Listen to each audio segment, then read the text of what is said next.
هو الذی خلقکم من تراب ثم من نطفۃ، وہی ہے کہ جس نے تمہیں پیدا کیا پہلے مٹی سے، پھر نطفے سے، گندے پانی کی بوند سے، ثم من علقۃ، پھر ایک شے سے کہ جو جوند کی طرح لٹک گئی تھی رحم مادر کی دیوار کے ساتھ،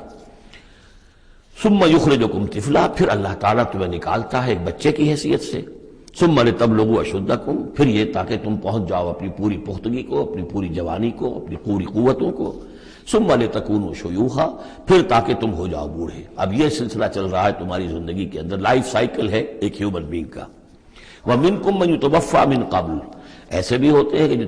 تم میں سے اس سے پہلے ہی جنہیں قبض کر لیا جاتا ہے، جنہیں وفات دے دی جاتی ہے، بڑھاپے تک پہنچتے ہی نہیں، کوئی بچپن میں فوت ہو گیا، کوئی جوانی میں فوت ہو گیا۔